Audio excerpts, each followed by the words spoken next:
Call me crazy, but I think this is the year Penn State gets it done and wins the Big Ten. What's up? My name is Matt Moscona. I'm the host of After Further Review on ESPN Radio in Baton Rouge, syndicated throughout the state of Louisiana. Also the host of Locked On LSU and the publisher over at louisianasports.net. Thank you so much for finding the channel. Please smash the like button and subscribe. So we're in talking season right now. A week ago was SEC football media days. The week before that was Big 12 media days. This week, it's the Big 10 and the ACC taking their turns. And as is customary with these media days, we get media projected orders of finish in all conference teams. Well, about 15 years ago, the Big 10 ceased that practice. They no longer put out a preseason champion, preseason projected order of finish. So Cleveland.com picked up the baton and said, all right, well, if the league's not going to do it, we'll do it. So they go to the different media markets that represent the Big Ten, and they solicit votes from the now 18 media markets that cover the Big Ten and several national people who cover the Big Ten as well, for a total of 24 votes. And every voter is asked to rank the teams 1 to 18 with corresponding points, or you get 18 points for first place vote and so on. So the media this year has picked Penn State to win the Big Ten championship. For what it's worth, Ohio State, the defending national champion, was picked second. Oregon, the defending Big Ten champ, people forget about that. Yes, Oregon is in the Big Ten, and they did win the league a year ago.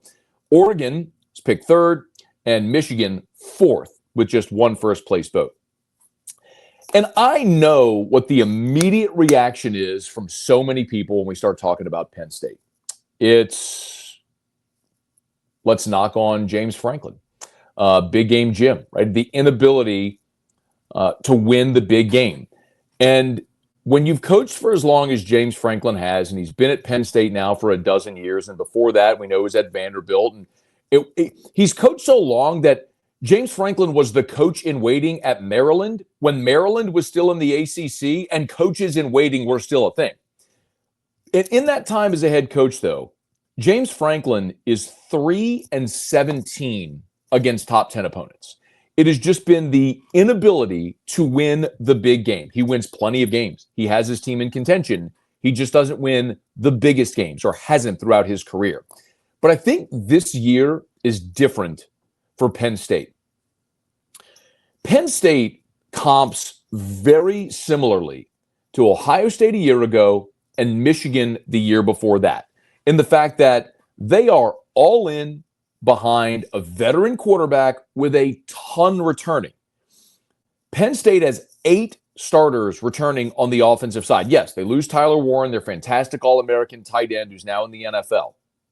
But Drew Allar is back at quarterback. More on Drew Allar in a mix. I know you're going to laugh and say, how can you rely on a guy that didn't complete a pass to a wide receiver in a playoff game? And I'm with you. And I'm not sold on Drew Allar as a national championship winning quarterback. My question is, can they win the Big Ten? So let me work through this. Drew Allar as a 3-year starter is 23-5.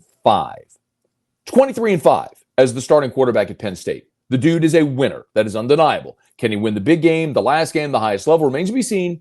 But he is undeniably a winner, 23-5. Penn State is returning both Katron Allen and Nicholas Singleton, both of their running backs, which ran for over 1,000 yards a season ago. So your 3-year starter going his 4th year as a starter and quarterback, and Drew Allar, and 2 1,000-yard running backs. Oh, by the way, Penn State is also bringing in Jim Knowles. Jim Knowles is the fantastic defensive coordinator who was at Ohio State a year ago and now is at Penn State. So you want to give your defense a boost? How about a guy that just coached the defense of the reigning, defending national champion, Ohio State? Not only does that boost Penn State, it, in theory, weakens Ohio State by stealing away their defensive coordinator. So there is a lot to like about Penn State. And I always say when I'm doing preseason predictions, I look at it as the fewest questions against the most manageable schedule. That is always my litmus test for how I put together a preseason projection or prediction. We've gone through now for Penn State what they have returning. They have very few questions considering everything they have coming back and what they have coming in. But also look at the schedule. Las Vegas odds makers, for whatever it's worth, are projecting Penn State over under 10.5 wins. They're basically saying Penn State's going 10-2 or 11-1. And you may wonder how. Look at the schedule. All that I just told you. 3-year starter at quarterback, 2,000-yard rushers, tons returning on both sides of the ball, good portal class. And then look at the schedule. Remember, the Big Ten plays a 9-game league schedule. So every team, their first 3 weeks, plays non-conference games, and then it's into the 9-game league schedule after that. Penn State opens with Nevada, FIU, and Villanova. 3 games that are absolute layups that will allow them to ease their way into the season. They get an open date before they host Oregon. So remember, Oregon has to cross 3 time zones. They have to go from Pacific to Eastern time zone for that game at Happy Valley. That game is going to be 6:30 on Peacock. That is going to be a whiteout condition there at Penn State, night against Oregon. I would love Penn State in that ball game. So after Penn State plays Oregon, then they have to go across the country to take on UCLA. I'm not saying that's going to be easy going across to the West Coast to play that game, especially after what should be a bonkers atmosphere. That would be your typical trap type scenario. Big game at home against Oregon, then you got to go across the country to UCLA. But Penn State's better than UCLA and should win that game. Then they play Northwestern. They're at Iowa, tricky spot always. And then is the big one. They have to go to Columbus. And that's the one to put a star next to because Penn State has not won in Columbus since 2011. But both Penn State and Ohio State get open dates, get buys before that game. So if you're Penn State, in theory, you could and probably should be going into that game at Ohio State undefeated, and you get a bye before it. So you'd have 2 weeks to prepare, rest, get healthy, all that sort of stuff before you go to Ohio State. And then you get a relative breather over the final month of the season.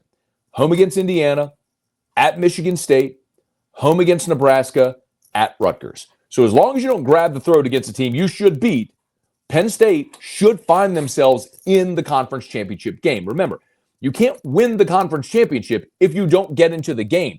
Ohio State a year ago lost 2 league games. They lost at Oregon. They lost at home to Michigan. They didn't even play for the conference championship. So when Oregon won the league title, you can't win the game if you don't get there. So when I look at Penn State's schedule, I think they get there. I think Penn State will be one of those 2 teams standing in the conference championship game.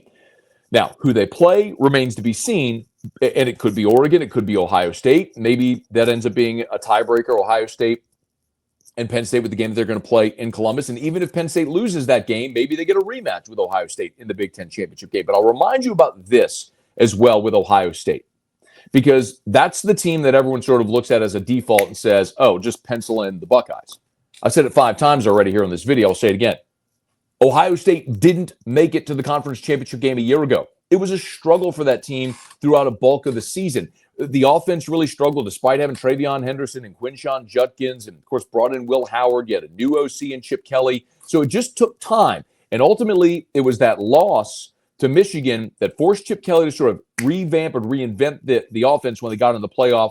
They found the secret sauce, hit their stride, and they were awesome down the stretch and went on to win the national championship. By the way, I love that about college football. I love that teams are allowed to improve. I love that we're getting closer to a real playoff where you're actually going to play something out on the field. Keep in mind, if we were under the old system, Ohio State, which won the national championship, would not have even made a 4-team playoff. I know I'm getting off on a tangent here. But the point being, yes, you're allowed to improve. I like that. There's a really good chance that Ohio State and Penn State could play a second time in the Big Ten championship game. So even if Ohio State wins the game in Columbus, Penn State, in theory, could get a rematch on a neutral field. But as far as Ohio State, go back to my litmus test that I talked about at the beginning. Fewest questions against the most manageable schedule. Ohio State lost 15 players to the NFL draft. 15. A year before that, when Michigan had a comparable number, they come back and they have a 500 season. Go back to 2019 LSU, which had 14 players drafted off that great team. They come back a season later. It was the COVID year, but they went 5-5.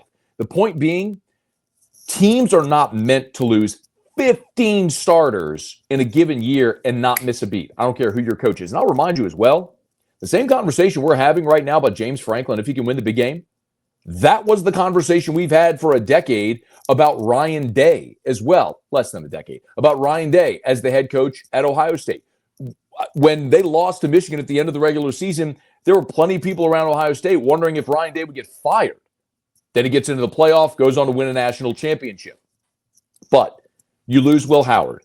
You lose Quinshon Judkins. You lose Travion Henderson. You lose Captain Jack Sawyer. You lose 15 players to the NFL. I understand very much that when you're talking about Smith on offense and Downs on defense, you may have the best players in college football at their respective positions on either side of the ball. I totally understand that. But where's the gap as well with everything else that they have? And then you look at the schedule.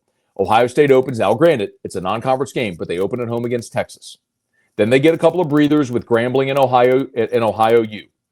Then they're at Washington, home against Minnesota, at Illinois, at Wisconsin before the open date, and when they play Penn State. That 3-game stretch right there, again, where it's 5 straight conference games, but where you're at Washington, Minnesota, at Illinois, then at Wisconsin, back-to-back road conference games. We talk about it all the time. It's so hard to win back-to-back road conference games. That's a really tough stretch for Ohio State right there. They get the open date, then Penn State, and then similarly they get to cruise until they go and play Michigan because they'll have the at Purdue, UCLA at home, Rutgers at home, and then they finish up at Michigan in the Big House. So in theory, I look at that really tough stretch with the back-to-back road conference games at Illinois, at Wisconsin. You could see them dropping one of those. Could certainly lose to Penn State. Could certainly lose at Michigan, as Michigan has sort of owned that rivalry of late. I like Ohio State a lot. I would probably even pick them to be in the conference championship game against Penn State. But this is about Penn State. Fewest questions, most manageable schedule. I'm not telling you Penn State's going to win the national championship, and that's not what's being debated here. Remember, a year ago, Oregon was the best team in college football. Oregon was the undefeated team. Oregon won the Big Ten.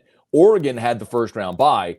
They just got a crappy draw, unfortunately. And Ohio State got a rematch, and they won it in the Rose Bowl. It sucks for Oregon. And sometimes that happens. And hopefully now that we're seeing a true seeding of the college football playoff instead of the stupid things where you're giving the top 4 conference champions buys. So you're watching Arizona State get a bye and get Boise State. Get out of here with that. That's nonsensical. Seed it 1 through 12, let 1 play 12 and so on. Or the first 4 get a bye and let 5 play 12 and then play on. Anyway, again, I'm off on a tangent. Point being, Oregon was a great team a year ago. They got a crappy draw in the playoff. So I'm not sitting here telling you I'm predicting Penn State to win a national championship because it's impossible when you don't know the variable of what a postseason draw is going to look like.